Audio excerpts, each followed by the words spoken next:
श्री कृष्ण गोविंद हरे मुरारे, हे नाथ नारायण वासुदेवो। बोलिए वृंदावन बिहारी लाल की जय, बोलिए पुरुषोत्तम भगवान की जय। धर्मानुरागी सज्जनों, पुरुषोत्तम मास महात्म की कथा के क्रम में आज 29वें अध्याय की कथा आप सबके समक्ष लेकर उपस्थित हुआ हूँ। यदि आपसे किसी अध्याय की कथा छूट गई हो तो हमारे चैनल के प्लेलिस्ट में जाकर आप उस अध्याय की कथा सुन सकते हैं। आइए 29वें अध्याय की कथा श्रवण करते हैं। एक बार प्रेम से बोलिए पुरुषोत्तम भगवान की जय। पुण्यशील सुशील बोले, हे विभो, गोलोक को चलिए, यहाँ देरी क्यों करते हैं? जिसको पुरुषोत्तम भगवान का सामीप्य मिल गया है उसे तुरंत ही गोलोक की तरफ प्रस्थान करना चाहिए। कदर्य बोला, कदर्य उवाचो बहूनि मम कर्माणि सन्ति भोगान्यनेकशः, केन मे निष्कृतिर्जाता यतो गोलोकमाप्नुयाम्, यावन्त्या वर्षधाराश्च तृणानि भूर्जकणा, यावन्त्यस्तारकाभ्योम्नि तावत् पापानि सन्ति मे, कथमेतन्मया प्राप्तम् वपुर्दिव्यम् मनोहरम्, एतत् कारणमत्युग्रम् मह्यम् ब्रूत हरे प्रियौ। कदर्य बोला, मैंने बहुत खराब कर्म किए थे जो कि अनेक प्रकार से भोगने योग्य थे, परंतु हमारा उद्धार कैसे हुआ जिससे मुझे गोलोक प्राप्त हुआ? जितनी वर्षा की धाराएं हैं, जितने तृण हैं, पृथ्वी पर धूल के कण हैं, आकाश में जितनी ताराएं हैं, उतने मेरे पाप हैं। मैंने यह सुंदर तथा मनोहर शरीर कैसे प्राप्त किया? हे हरि भगवान के प्रिय, इसका जो भी कारण हो वह मुझसे कहिए। श्री नारायण बोले, कदर्य के इस प्रकार वाणी को श्रवण कर हरिदूत बोले, अहो आश्चर्य है, हे देव, आपने इस पद को प्राप्ति का कारण नहीं जाना? हे प्रभो, सबसे उत्तमोत्तम विष्णु का प्रिय महान पुण्य फल को देने वाला पुरुषोत्तम मास नाम से प्रसिद्ध मास को आपने नहीं जाना? उस पुरुषोत्तम मास में देवताओं से भी न होने वाला तप आपने किया है। हे महाराज, वन में वानर शरीर में अज्ञान में मुख रोग के कारण अनाहार व्रत आपका हुआ। आपने अपने बंदरपने की चंचलता बस वृक्ष से फलों को तोड़कर पृथ्वी पर फेंका, जिससे दूसरे मनुष्य तृप्त हुए। आपके अंतःकरण में बहुत दुख होने के कारण आपने पानी भी नहीं पिया। इस तरह पुरुषोत्तम मास में अज्ञान वश तुमने अत्यंत तीव्र तप किया है। हे अनग, फलों को फेंकने से परोपकार भी हो गया। वन में घूमते फिरते शीत वायु घाम को सहन किया और श्रेष्ठ तीर्थ में, सुंदर महातीर्थ में 5 दिन तक गोता लगाया, जिससे पुरुषोत्तम मास में तुमको स्नान का पुण्य भी प्राप्त हो गया। इस प्रकार तुम्हारे रोगी के अज्ञान से उत्तम तप हो गया। यह सब उसी तप का प्रभाव है जो बिना सोचे समझे पुरुषोत्तम मास में तुमसे हुआ। इस तरह से यदि बिना सोचे समझे पुरुषोत्तम मास में ऐसा हो जाने से इतना उत्तम फल मिलता है, तो जो पुरुष विधि विधान से पुरुषोत्तम मास में इन कर्मों को करेगा तो फिर कहना ही क्या, उसे अपार फल की प्राप्ति होगी। भगवान पुरुषोत्तम को कोई अन्य चीज प्रिय नहीं लगने वाली है। जो कोई भी इस पुरुषोत्तम मास का सेवन करता है वही सबसे प्रिय उनको होता है। पुरुषोत्तम मास में दान, पितृकार्य, अनेक प्रकार के तप, ये सब अन्य मास की अपेक्षा कोटि गुण अधिक फल देते हैं। श्री नारायण बोले, पुण्यशील और सुशील से वर्णित अनेक वचनों को सुनकर कदर्य प्रसन्न से रोमांचित हो गया। तीर्थ के देवताओं को नमस्कार कर उसके बाद कालेश्वर पर्वत को एवं समस्त देवताओं को प्रणाम किया। उसके बाद सुंदर पीताम्बर को धारण करके वह कदर्य विमान पर सवार हो गया। संपूर्ण देवताओं के देखते देखते वह गंधर्व आदि से स्तुत होकर किन्नर आदिकों से बार बार बाजा बजाए जाने पर इंद्रादि देवताओं ने प्रसन्न होकर पुष्पवृष्टि करते हुए उसका आदर पूर्वक पूजन किया। फिर वह आनंद पूर्वक रासमंडल से शोभित गोलोक को चला गया। जरा मृत्यु रहित जिस गोलोक में जाकर प्राणी शोक का भागी नहीं होता, उस गोलोक में यह चित्र शर्मा पुरुषोत्तम मास के सेवन से गया। ब्याज से पुरुषोत्तम मास का सेवन करने से बानर शरीर छोड़कर 2 भुजाधारी मुरली हाथ में लिए पुरुषोत्तम भगवान को देखकर बहुत प्रसन्न हुआ। श्री नारायण बोले, श्री नारायण उवाचो इदमाश्चर्यमालोक्यो देवा सर्वे सुविस्मिताः स्वं संस्थानम जयुः सर्वे संसंतम पुरुषोत्तमम। श्री नारायण बोले, इस आश्चर्य को देखकर समस्त देवता चकित हो गए और श्री पुरुषोत्तम की प्रशंसा करते करते अपने स्थान को गए। नारद मुनि बोले, हे तपोधन, आपने दिन के प्रथम भाग के कृत्य को कहा, पुरुषोत्तम मास के दिन के पिछले भाग में होने वाले कृत्य को कैसे करना चाहिए, वह आप हमें बतलाइए।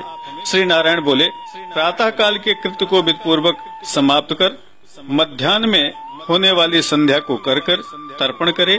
देव मनुष्य पशु पक्षी सिद्ध यज्ञ सर्प दैत्य प्रेत पिशाच नाम ये सब जो अन्न की इच्छा रखते हैं, वे सब मेरे द्वारा दिए गए अन्नों को ग्रहण करें। इस तरह से कहकर पंचमहायज्ञ करे, भूत बलि करे, काक कुत्ता आदि को बलि दे। अतिथि प्राप्त होने की इच्छा से गौ के दोहन के समय तक अपने द्वार पर अतिथि का अवलोकन करे। यदि भाग्य से कोई अतिथि आ जाए तो उसका पूजन सत्कार कर उसे भोजन करावे, उसे दान दे। कोई ब्रह्मचारी सन्यासी दिखे तो उसको भी विधि पूर्वक पूजन इत्यादि करके उसे दान दे। चांद्रायण व्रत को करे। उसके बाद भोजन को निकालकर आसन पर बैठकर भूत यज्ञ करे। भोजनात् किंचिदन्नाग्र यमादायैव समुच्चरेत् नमो भूपतये पूर्वं भुवनपतये नमः भूतानां पतये पश्चात् धर्माय च ततो बलिं दत्त्वा च चित्रगुप्ताय भूतेभ्येदमुच्चरेत् यत् क्वचन संस्थानां क्षुत्रिशोपहृतात्मनां भूतानां तृप्तये क्षय्योमिदमस्तु यथा सुखम्।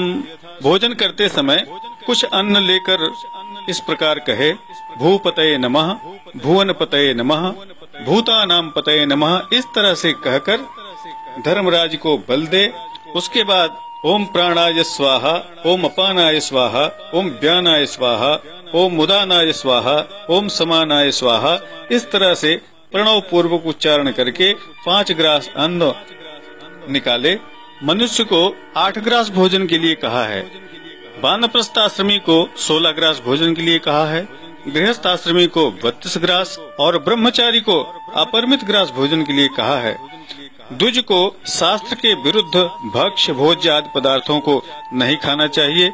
शुष्क और वासी पदार्थों को विद्वानों ने खाने के अयोग्य बतलाया है। भोजन के पश्चात दोनों हाथों को शुद्ध करे, सुखासन पर बैठे। अगस्त कुंभकर्ण शनि बड़वानल और पंचम भीम को आहार के परिपाक के लिए स्मरण करें। अगस्त्यम कुंभकर्णं च शनिं च बड़वानलम आहार परिपाकार्थम स्मरेत भीमम च पंचमम। जो आपने खाया है वह जल्दी पच जाए, इसलिए इन 5 लोगों के नाम का स्मरण करें। उसके पश्चात आतापि मारितो येन वातापि च निपातितः समुद्रः शोषितो येन समेगस्त्या प्रसीदतु। जिसने आतापी को मारा और वातापी को मार डाला, समुद्र का शोषण जिसने किया, वह अगस्त्य मेरे ऊपर प्रसन्न हो। उसके बाद श्री कृष्ण भगवान का स्मरण करे, फिर आचमन कर तांबूल भक्षण करे। भोजन करके बैठकर परब्रह्म श्री कृष्ण का उत्तम मार्ग का ध्यान करे। सूर्य के अस्ताचल जाने के समय तीर्थ में जाकर अथवा घर में ही पैर धोकर पवित्र वस्त्र धारण कर संध्या उपासना करे। सायंकाल और प्रातः काल भोजन की यदि अपनी इच्छा न हो तो भी बलि वैष्णोदेव इत्यादि अवश्य करना चाहिए। रात्रि में देवताओं का स्मरण कर अविनाशी विष्णु भगवान को नमस्कार कर रात्रि का शयन करे। अगस्त्य, माधव, महाबली, मुकुंद, कपिल, आस्तिक, मुनि ये 5 सुखसाई कहे गए हैं। इनका स्मरण कर सोने से अच्छी निद्रा आती है। मांगलिक जल से पूर्ण घट को सिर के पास रखकर वैदिक और वारुण यंत्रों से रक्षा करके शयन करना चाहिए। यह सारा कर्म प्रतिदिन करना चाहिए। अहिंसा, सत्य वचन, समस्त प्राणियों पर दया, शांति, यथाशक्ति दान करना गृहस्थाश्रम का धर्म कहा गया है। पर स्त्री से भोग नहीं करना, अपनी धर्मपत्नी की रक्षा करना, बिना दी हुई वस्तु को नहीं ग्रहण करना, शहद मांस को नहीं खाना, यह 5 प्रकार का धर्म समस्त सुख को देने वाला है। शरीर से होने वाले धर्म को उत्तम प्राणियों को अवश्य करना चाहिए। श्री नारायण उवाचो अशेष वेदोदितश्चरित्रो मे तद्गृहस्थाश्रम लक्षणं हि उक्तम समासेन च लक्षणेन तुभ्यं मुने लोकहिताय सम्यको। श्री नारायण बोले, संपूर्ण वेदों में कहा हुआ यह उत्तम चरित्र गृहस्थाश्रम का लक्षण है। हे मुने, इसको लोक के हित से संक्षेप में लक्षण के साथ मैंने आपसे भली भांति कहा है। श्री बृहन्नारदीय पुराणे पुरुषोत्तम मास माहात्म्ये श्री नारायण नारद संवादे आह्निक कथनम नाम 39अध्यायः। बोलिए वृंदावन बिहारी लाल की जय। इस तरह से 29वां अध्याय संपन्न हुआ। इस अध्याय की कथा में भगवान नारायण ने नारद से पुरुषोत्तम मास के अंतर्गत किस तरह से स्नान, ध्यान, संध्योपासना, पूजन, बलि वैष्णदेव, अन्न, भोजन, शयन सबके बारे में विधि पूर्वक से बतलाया है। जो मनुष्य इस तरह से कार्य को करता है उसे अवश्य फल मिलता है। श्रद्धा और विश्वास सबसे बड़ी चीज है। श्रद्धा और विश्वास के साथ जो भी इस पुनीत मास में भगवान विष्णु को, भगवान पुरुषोत्तम को नमन करता है उसे सर्व सिद्धि की प्राप्ति होती है। बोलिए वृंदावन बिहारी लाल की जय। इसी के साथ आज की कथा संपन्न हुई। नमस्कार, जय विश्वनाथ। ओम नमो भगवते वासुदेवाय।